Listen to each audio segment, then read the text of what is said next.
and welcome back to Hardhat Hustle. I'm Chad, right here in Greenwood, and so for all of your news and insights revolving around construction, remodeling, repairs, and real estate, this is the place that you want to be. And it doesn't matter if you're a professional, a DIYer, or just interested in construction and real estate, we've got something for you right here. And last week we talked about bathroom trends of 2025 and on into 26. Before that we had kitchen trends, but today we're talking about something totally different, and we have a special guest with us today, and it's Chad Reese with American Thermopest. Thank you for having me, Chad. Yeah, two Chads. Two Chads, right? Yep. Lord have mercy. I don't know if anybody can handle it. Probably not these two. That's right. A good thing that nobody else is in here, right? That's right. We can tolerate each other, but outside of that, That's it's right. over.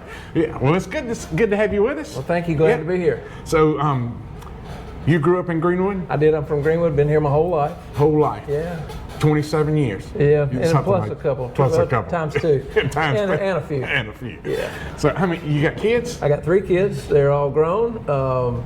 33, 30, and 24. I hope I got that right. Yeah, I hope so too. Got 1 grandchild and 1 on the way. Oh, fantastic. Yeah. Grandchild, boy or girl? Girl, both. And the second one's going to be a girl. And the second one's yeah. going to be a girl. Man. Looking forward to meeting her. I know you are. Nothing like them, man. Yeah, Is it? Yeah, that's We true. got a 6-year-old, a 3-year-old, and a 1-year-old. And so we have 2 girls. The oldest is a little boy. Oh, but man, wow. grandbabies, they're nothing They're like the them. best. Yeah, they are. Best. Yeah. Sure are. Fill them full of sugar and Send them caffeine home. and send them home. Right? That's exactly right. Exactly right. Yeah, Yep. here's a whole bunch of Hershey Kisses. Take off, Yeah. baby. That's right. My dad always said if he'd known how much fun grandchildren were, he'd have had them instead of me. So That's right. That's exactly right. And so you went to Clemson, I right? did. Went to Clemson, Greenwood, except for those 4 years. Came back, went to work for American Thermopest, which is a family business. My grandfather started the company in 1955, and we were actually having our 70th anniversary party Thursday night of this week. Oh, Thursday night. Yeah. 70th anniversary. 70th anniversary. Birthday And, party. How about that? That's wonderful. My uncle Jim owned the company from 72 till 2020, and he retired. And 5 years ago, my son, the oldest, joined me back in the business. He lives in Greenville, but commutes and he's developing some business in Greenville. So he's been a welcome addition to the company, doing a great job. Well, fantastic. And what's his name? Hunter Reese. Reese. Hunter Reese. It's not because you like to duck hunt, I've been deer accused hunt. of that for 33 years, but it never crossed my mind. But you're a big duck hunter, big hunter, outdoors. Anything outdoors. Right? Yeah, absolutely love it. Yeah, I know you do. Yeah. And as far as work goes, I wouldn't know how to do anything else now. So, Well, good. Yeah. So family business, grew up in it, worked in it. Now I guess you're the owner. I'm the owner now. in it Yeah, for 5 years. For 5 years, and ready to retire already. I'm old enough to think about it. Old enough to start thinking about it. Not quite ready to go there, but I'm thinking about it. Well, good deal. So what all does American Thermopest do? We are a full-service pest control company. We offer general pest control, termite control, and of the last 20 years, we've really gotten heavier into moisture control because we've seen some real upticks in moisture problems. So termite, moisture, and general pest control. Fantastic. So I know we do a lot of work. Y'all locate some termites from time to time that's got some damage, and you call us, and so Yep. we appreciate that. Yep. Great to have that partnership. It really is. And yeah, so that people we can depend on in this business. Yeah, That's the most important part. that's Yeah. exactly right. Yeah, people you trust and you can Yep. rely on to get things done. So yeah, we enjoy that partnership.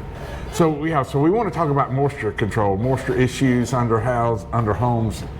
Today, you don't see a lot of moisture issues in concrete slabs, I wouldn't think. No, there's no floor system there to experience those problems.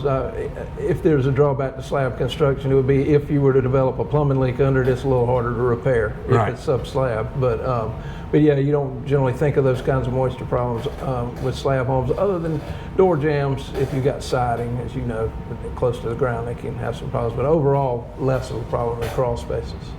So yeah, so we see those moisture issues in crawl spaces. What seems to be the biggest cause of moisture? It's really an interesting thing. As you remember, because you've been at this as long as I have, we didn't see these big moisture problems like we do now back when we first started in the business. Over the years, I think a lot of things have caused this. Ventilated crawl spaces were the norm for so many years, and they seem to do well. Then we introduced central air to homes. started seeing a little bit more of a problem, and I'll let you chime in because the construction aspects of it may play into it, but I think homes used to breathe a lot more than they used to. You hear people talk about the stack effect, and there's an airflow from the crawl space up through the house and out the attic.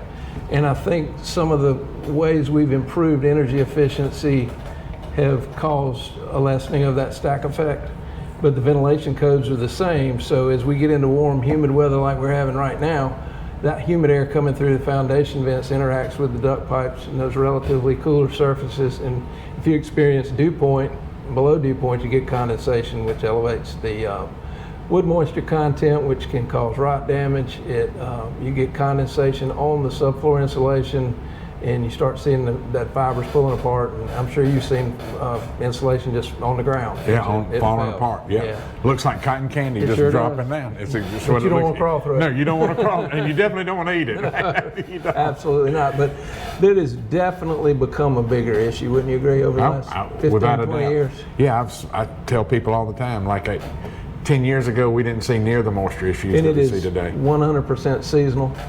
You can get some fluctuations in the wintertime, but in the dead of winter, most homes' wood moisture contents are fine. But as we get into these hot, humid months, they peak out. And we do a lot of annual inspections for our customers' homes. And a lot of that just depends on what time of the year they come due. But we can see those telltale signs such as the insulation falling, fungal growth on the floor joists, things that kind of indicate to us that they might have a summertime moisture problem. Another one of those would be a drip line under the duct pipes, because the duct pipes sweat really bad, and you can see where it's done it. So we will actually schedule a summertime moisture check for our customers and go in and just check it out during those, at the worst time of the year. And if you're okay then, you're probably okay, but too many times they're not. And I think I don't know, I mean, I'm no meteorologist or scientist, but I do feel like the humidity levels have gotten worse over the last 10 years too. I mean, maybe I'm wrong. That could have something to do with my age, and I just feel it more. Well, I don't enjoy the summer like I used to. I used to look forward to it, but yeah, I mean, it does seem to be more pronounced. And we've seen a shift in our busy season. When I first started, we were really busy with termites.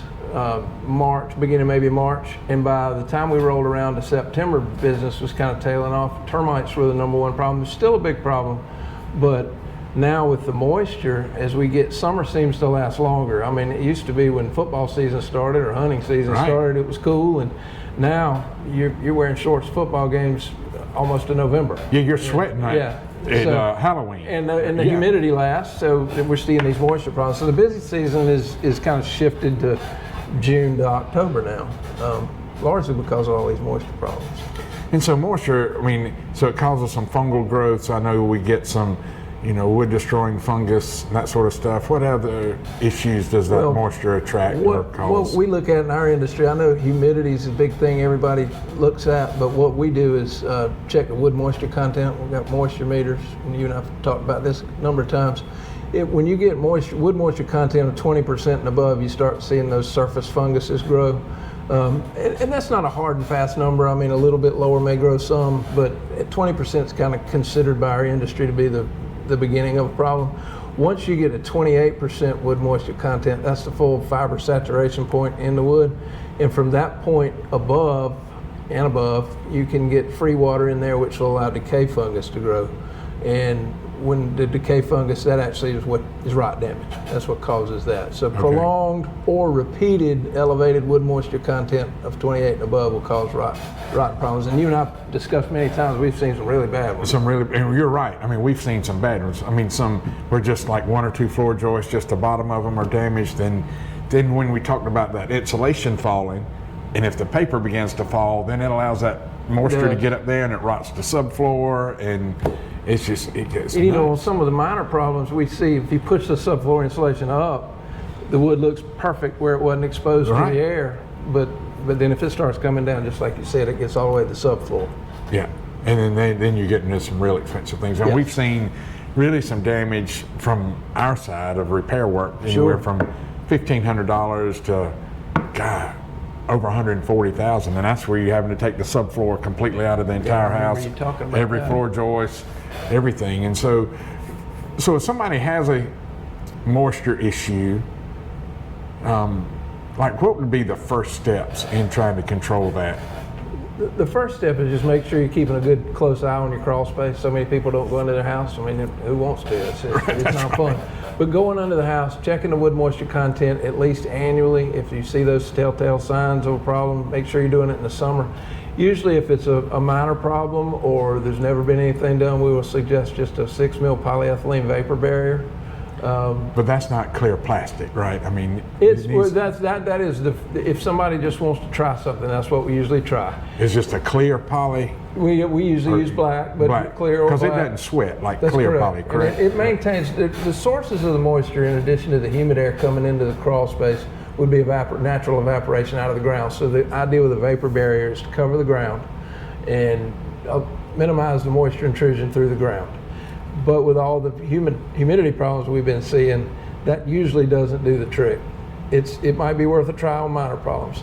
From there, you would either add a dehumidifier and close and seal the foundation vents. Now, a lot of older folks don't like to hear that because we've always had the vents, but denying that outside humid air during the summer is very important to correcting these problems.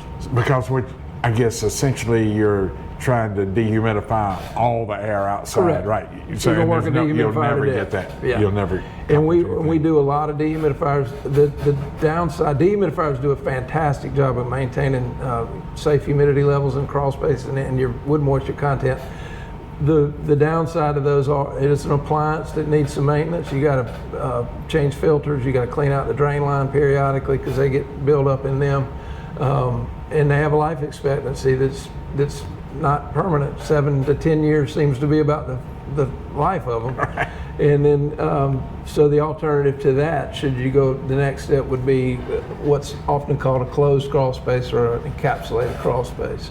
And that is far and away the best means of moisture control I've ever seen. And I remember when the encapsulated crawl, you and I talked about this We did. 18, 19 years ago, and I was like, I'm thinking about doing this because I was watching clips and they were doing and I came to you and I said, man, these encapsulated crawl spaces, I don't know what to think about. If I remember correctly, I was a little unsure about it. I think so. And I was like, I like this. And you went, you had some questions about it. And I'm like, but to me, it just seems to make sense. But and it absolutely does. I guess I've been at this long enough. We put in a lot of foundation vents years ago when that fixed problems, but we crossed into some territory where it wasn't working like it did. And it took me a little while to get on board with it, but once we've kind of perfected these practices, it works very, very well. Yeah, so that's funny. I like the idea. Thought about getting into it and never did. You went, I've got questions. I'm not sure I'm going there. And now you love it. And I do. Y'all do a lot of it. I do. So, so you got into that. I got it at my house. Do you? Oh, yeah. We just see so much damage. It's unreal. And we'll get some pictures and show up there. We'll get some pictures from you of some encapsulated crawl spaces too. Sure. Or enclosed or however the proper terminology is. The main difference with the encapsulation is maintenance free. It's we use a fiberglass reinforced vinyl product, and the material actually goes up the foundation walls. We do leave an inspection gap, and that's very important to the installation because you still got to be able to inspect for termites. And then cover the ground, cover the pillars, and then all the seams are taped and everything's caulked to the wall, so it kind of becomes a one-piece seamless heavy-duty vapor barrier, and that material lasts. I mean, we've been doing it now 15 years plus. We haven't had any problems with them at all. And from that point on, you've got two choices to maintain the humidity levels in the crawl space. You can go ahead and install a dehumidifier, but we also offer an air inducer that's put on the supply side of the HVAC line, and it meters out a set amount of air. One of these devices will service 1,500 square feet of crawl space. And an air conditioner is a big dehumidifier, so you've denied all the entry of moisture, and then you're just emitting a little bit of air-conditioned air into the crawl space. And it was a study done in North Carolina by Advanced Energy. I don't know if you've ever heard of that one, but their study showed that an encapsulated crawl space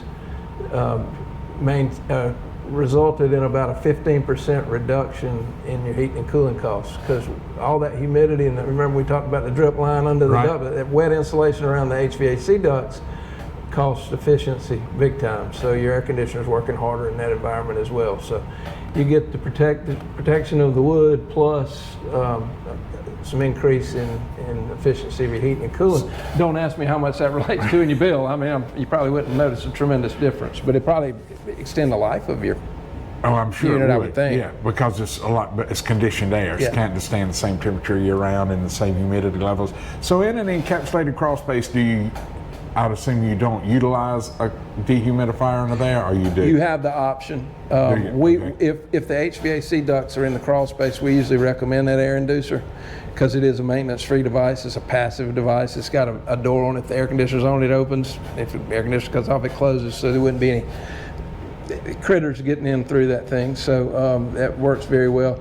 A lot of times the HVAC ducts are in the attic, then you have to put in a dehumidifier at that point. Okay. But honestly, and this is not a hard and fast rule, but generally the moisture problems seem to be worse when the HVAC ducts are in the crawl space than when they're in the attic. I'm sure you see that. Yeah, because after so long, that insulation breaks down, you have some leakage, you get a pet under there, whether it's a raccoon or a cat, or it doesn't necessarily have to be a pet, but just an animal in general, and they Sure. just put a little rip in it. Yeah, Yeah. I mean, you see it, and then that condensation just Sure builds does. up. It just messes things up. So encapsulated crawl space, is there a general rule about how much those cost per square foot, or is it really just dependent upon the house? It generally, I would say a good figure to think would be $3 a square foot. There may be some additional costs in there, $3 to $3.50. But there are some factors that could play into that. I mean, really low crawl space, and you're used to working in those Right. tight environments. Types of foundation may play into it, but that would whether you get put a you in the dehumidifier or ballpark. not, but Yeah. And then Yeah. whether you put a dehumidifier or don't put one, and Yeah. So And I know you're in the business to fix the damage. You do a great job of it, but it'd be nice if folks' house didn't have these problems. you know it would. I mean, yeah, because this is pricey. It You'd is. much rather put your money in the kitchen where you can see it, utilize Exactly. it, and that sort of thing, Exactly.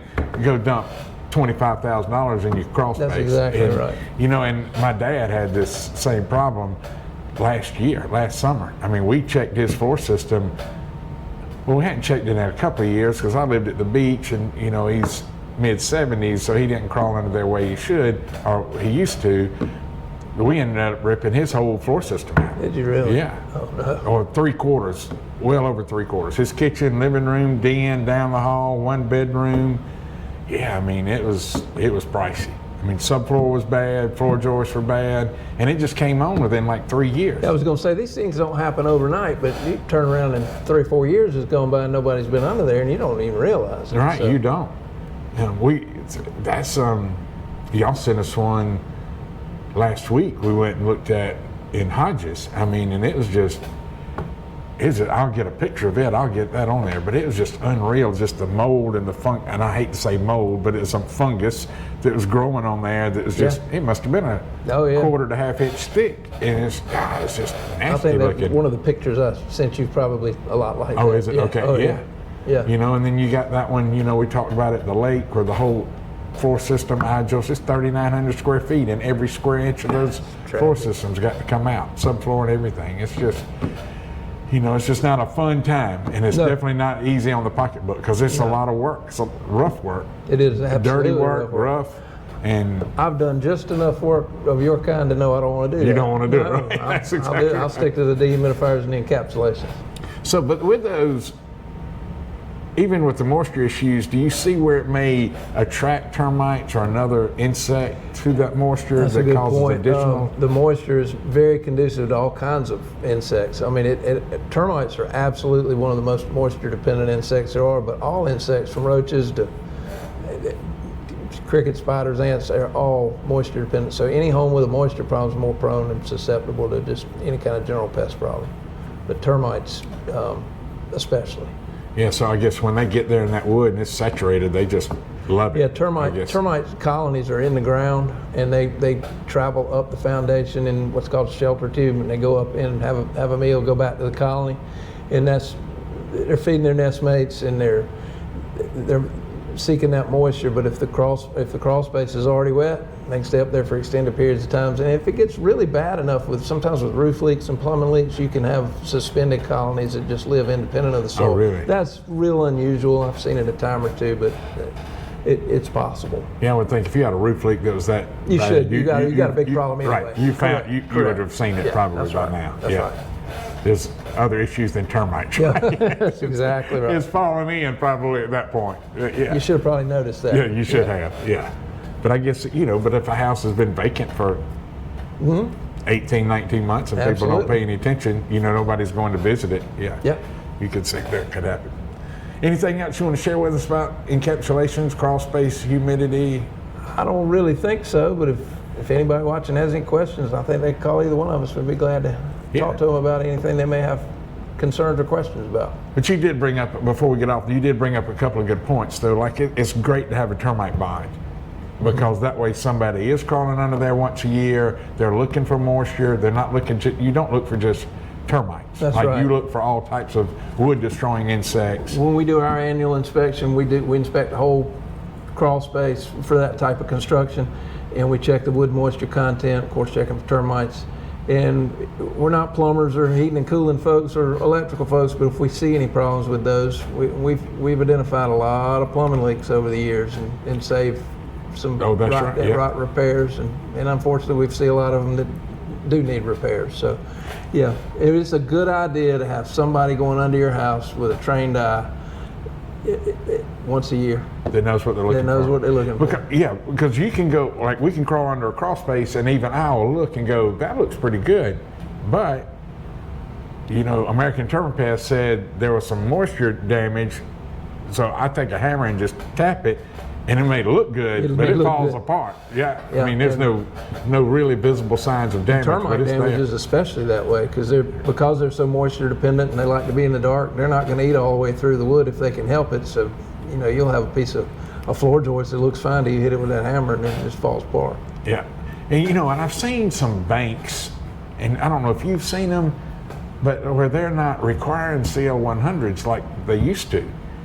And that is true. And so a CL100 is really just a termite inspection of the crawl space of the house. That's right. But you identify all the things you mentioned a while ago. Yeah, it covers that inspection covers any wood destroying insects top to bottom and moisture level or moisture conditions from the first main floor down, which would be crawl space and basements. But yeah, I'm seeing that as well, and some states are just not even requiring it at all. So you might omit a good handyman, somebody that knows what they're doing, may omit a home inspection. But I just don't think that I would want to purchase a property without at least a CL100. I agree with that completely. Because there's so many things. I probably would get a home inspection as well, though, because you could have cooling problems and without so a many doubt. other issues. Yeah, I would. Yeah, but if yeah. I'm buying a house and the bank doesn't require anything, and I said I'm going to omit these because the bank's not asking for them, I might omit a home inspection, but a CL100 is not something that I would know. Yeah, I think it's a really good idea to have it. Yeah, without any doubt, because people just don't realize the. Let me ask you this question. Under the number of homes you go under, and this might be difficult, but let's say you're called out to a house for the first time compared to one that has a termite bond that you crawl under every year. What percentage of those that don't have a termite bond do you find damage? That varies, so that's almost impossible. That's what I thought it might be like. But I remember Clemson University put out a letter, it's been 20, 30 years ago, that said in the state of South Carolina, if you have a home that's over 2 years old, you're going to have some kind of damage related to a wood-destroying organism. Really? Now, that might be very minor, but that's just how common rot and termites are in this part of the world. And there's wood-borne beetles and carpenter ants, carpenter bees, other things, but termites are number one. But so if you have a house 2 years old or older. And I've always thought that was a pretty too much of a blanket statement, but it just tells you how common it is. Right. And I think if I remember correctly, that letter was written to the real estate community and in the building community, just to kind of get everybody aware of how common it was. But yeah, and we go to a lot of houses 50 years old, 60 years old, and they're fine, never had a problem. And we go to houses 2 or 3 years old, and they got they're falling you were down. talking Right? about. Yeah. So. And that is funny. We've done some historic renovations on some houses on Old Charleston Road and those places.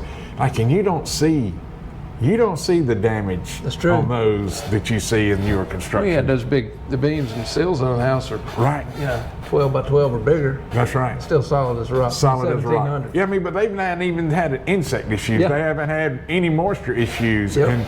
And I don't.